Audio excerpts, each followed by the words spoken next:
Ripley, partner and head of Gowling WLG's intellectual property group in Vancouver. We partner with Cleantech companies at every stage of the business lifecycle, from research and development to expansion into new markets. From securing IP protection to developing an innovation protection plan, we combine extensive IP experience with industry insight and a global platform to help protect your ideas and accelerate your growth. Visit our website at gowlingwlg.com to learn more. Welcome to BIV Today. I'm reporter Tyler Orton, and on today's program, we're taking a look at the role of BC's clean technology sector during the current economic climate. There's a lot of changes going on right now, and I've got three great panelists here to discuss it all.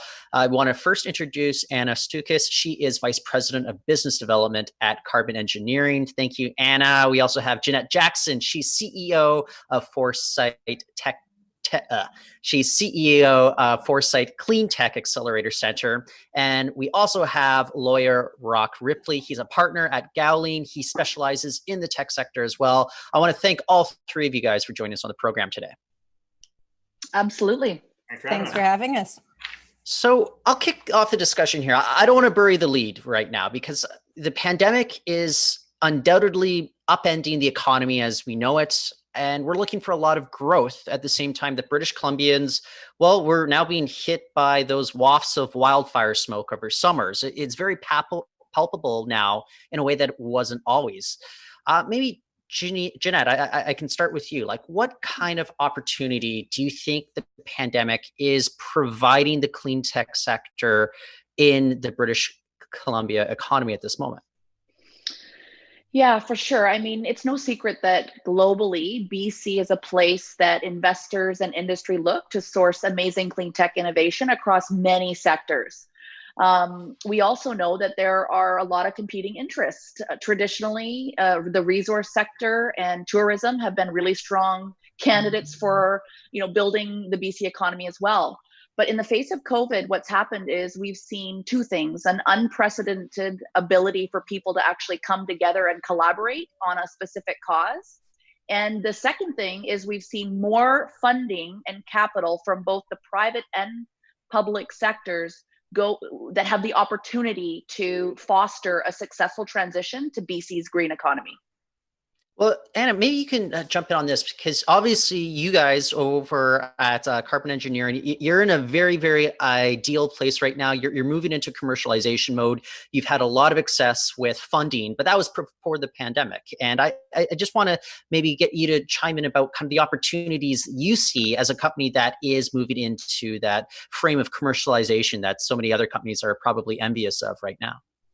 Absolutely. And I mean, make no mistake, the pandemic has presented challenges for companies across the board. It has been an extremely challenging time, and we've been very lucky that a huge portion of our workforce has been able to transition to working from home so that our plant operators can safely stay on site and continue operating. But it has taken extraordinary efforts from across our entire team, and it absolutely presents additional uncertainty when it comes to what do the markets look like. But I think the really powerful thing about our clean tech sector is that it offers an opportunity for the province to diversify so that we aren't just looking at one single sector to provide driving economic growth. We're looking at having multiple opportunities to drive that in an industry that is growing. The IPCC says we need to remove hundreds to thousands of billions of tons of carbon from the atmosphere over the course of the next 100 years. That is a tremendous economic opportunity. You could choose to look at that as a cost, but if you instead look at it as an opportunity for innovation, for revenue, for economic development and diversification, leveraging a number of the skill sets that BC is already very good at, from that clean tech innovation piece to when it comes to scaling up these large clean tech innovations, you need a number of the same skill sets that we have in that resource industry, whether that's pulp and paper, oil and gas, across the spectrum. So it provides new employment opportunities and diversification that I think is really powerful right now. Yeah, I have been following this for such a long time, I think 6 or 7 years. So it is amazing to see kind of these shifts going on. But one of the things I'm always wondering about is some of the regulatory things that a lot of companies might have to be dealing with. And in Roch, in your business, are there still a lot of those hurdles that are proving, difficult for some companies to navigate? What are the typical challenges that clients might come to you with regards to just making sure that they can be successful within the sector? Well, so I'm an intellectual property lawyer, and the clean tech sector, I think, distinguishes itself from a lot of other sectors in that it's a space where patenting makes a lot of sense for the reasons that patenting conventionally has made sense. And what I mean by that is a lot of sectors, for example, the software space, you can make a very good case that patenting isn't a fantastic way to go because of difficulties with respect to enforcement and obtaining a patent, and with respect to the amount of capital it costs to get off the ground in the first place. But in the clean tech sector, you typically deal with a lot of tangible creations, like the plant I see in Anna's virtual background. You deal with a lot of investment required to make that capital. And that is sort of right in the bailiwick of the patent system, where you've got a product that you're selling that is funded by investment that needs protection, and where that product is being exported internationally, where we have a network of international treaties to help facilitate that protection. Have some particular businesses been wary about going into certain markets where there might be demand for their technologies, but they're uncertain about whether or not, their IP is going to be sufficiently protected? Yeah, absolutely. Certainly those jurisdictions that present a significant market opportunity, that market opportunity really only matters to a client if they're the ones who are able to capitalize on that opportunity. So if you've got jurisdictions with very weak IP protection, then regardless of the potential size of the market, there's going to be, I think, a reluctance to engage in that jurisdiction, because the money may flow somewhere else and you may not be able to recoup those costs and generate a profit. But I think generally what you see is that advanced economies, and even developing economies like India and China, if you still want to classify a lot of the Chinese economy as developing, have recognized that and have strengthened their IP protection, so that if companies like Carbon or lots of other companies want to go into those markets, they can have confidence that their technology and their IP rights will be respected. There absolutely is some holdovers in terms of nervousness on that one, China in particular. Yeah. You look at their 2060 net zero commitment, which was astonishing and I think took everyone by surprise. It presents an enormous opportunity for clean technologies of all types. But there is still absolutely that fear in going in. And it may be that some of it is unwarranted, some of it is based on past history and a lot of war wounds. But I think that caution is healthy, and it encourages companies to take smart steps to ensure that they are being intelligent about how they look at entering those markets and ensuring that they have the IP protection in place, as well as the partnerships in place to ensure that you can do that effectively.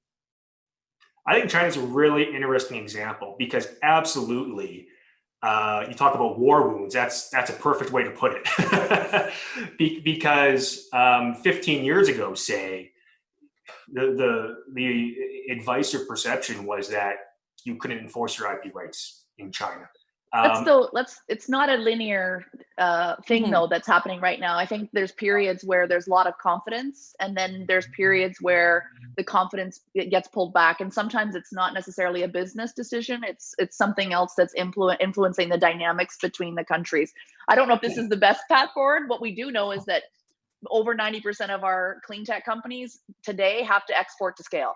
And so, if we really want to talk about BC's role and the opportunities in BC, I'd like to bring it back home and think about domestic adoption and the right funding and opportunities to really achieve the roadmap that's been outlined in the Clean BC plan, which is very progressive for a province in Canada, and make sure that the companies have the support. And when they're doing that, that's perfect piloting and adoption metrics to then go out and start exporting. You've proven the technology. And today it's a little bit backwards. It's a little quirky. But But I don't, the IP opportunities are tremendous, very broadly in clean tech, especially with so much green space in so many new sectors that are going through this transition to be more competitive and innovative. So, and 100% to what Jeanette said, one of the challenges with things being a little bit backwards right now is that we have this track record of brilliant innovations, and then they get to that gap where they're trying to commercialize, and the opportunities for commercial deployment and procurement and the funding for that procurement and commercial deployment is overseas. And that results in a lot of these companies looking for that funding elsewhere, getting sold elsewhere, and that homegrown technology failing to get commercialized here and us having to buy it back at a premium 10 years down the road when someone else has invested in that commercialization. So that opportunity for BC to invest and to fund adoption here, it not only keeps these companies here in BC, it also helps us with meeting our objectives on Clean BC. Jeanette, isn't that like one of the things that people are always concerned about, especially those early stage companies, is about whether or not maybe they exit too early? And I'm just wondering, what is the advice that you have to give a lot of these companies that really do want to scale, but do it in a way that it's going to make sense for them? It's a great question. And unfortunately, it's not a one size fits all recommendation for the over 297 clean tech companies that we have in the province. And where I'm going with that is it really depends on where you are in the value chain. Are you a small piece of a bigger puzzle? You're probably going to work through channel partners to get your technology into market, which is probably going to set you up for an earlier acquisition than you might want to have happen. I mean, the idea here is that we want to build great clean tech companies in BC, scale them to, like Anna and Roch touched on, get great jobs, high paying jobs. But at the end of the day, there's other technologies that are more, let's call them, they cover the whole value chain. They're doing things completely new. It's a completely out of box, revolutionary, I hate using that word, approach to doing something. But that's when, acquisition targets are not as clear. Really, these are the companies that need the hundreds of millions of dollars to scale up and can become that replacement for in the economy for some of the other larger multinationals that exist in Canada. And just to develop that a little more, and I think going to that point and the point Anna just raised, I think what none of us would like to see, if we back away from clean tech and go to our more traditional resource sectors, which historically is what the province has relied on for its prosperity. We mine, we log, we ship the raw materials off, we buy finished goods at a premium. What I think we would all hate to see is we have a startup company, we develop some great technology, we can't scale up because we have no domestic buyers. Then we go to a channel partner or foreign investment, we sell the technology off, and then like Anna said, we buy it back at a premium. That's not the best way to grow the sector. Yeah, Roch, just with regards to some of those earlier companies, the reason I keep going back to the early stage companies is because we see an opportunity right now for a lot of companies to spur that economic growth. But how diligent do they have to be, the early stage ones, when it comes to protecting their IP, especially at a time where maybe there might be a bit of a tightening of belts right now? Yeah, there are some things where you've got some leeway and some other things where you don't. So for sure, something you can't sacrifice is ensuring that your company owns all the IP it's creating. That's not a particularly expensive thing to paper. It's contractual. It's making sure you have the right documentation in place with any contractors, employees you have.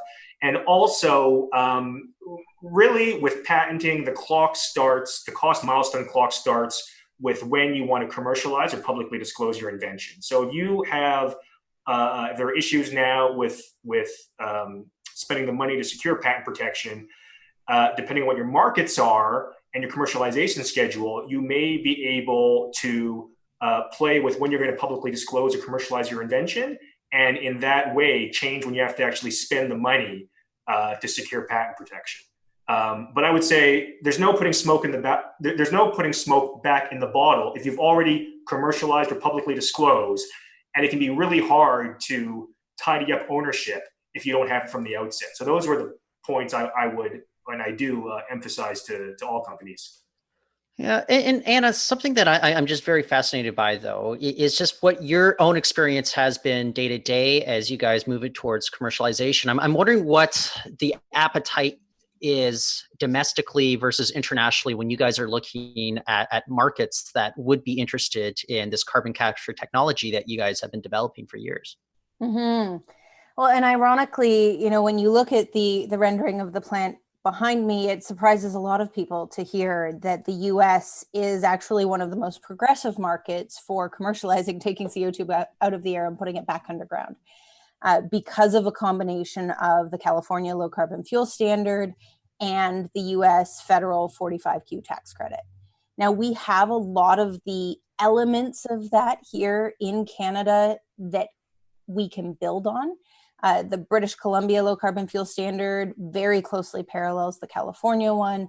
And, the two of them are sort of held up as examples of world leading flexible regulations that can really incentivize innovation and drive high cost on carbon at the margins, which is far more effective than relying on an economy-wide price on pollution in order to drive these innovations that help with the harder to abate sectors, things like transportation, aviation, where your cost of abatement is hundreds of dollars a ton. So, really interesting that you can find that right combination of incentives in the US today to go forward. Really seeing a lot of activity over in Europe in terms of dedication to clean hydrogen as well as clean fuels. We're seeing, again, the starting of that here in Canada with the clean fuel standard. It would be great if Canada could parallel what the US is doing in terms of a carbon capture tax credit that can really help to backstop some of the market risk. And the other piece is that these are investments that cost hundreds of millions, if not billions of dollars to get off the ground.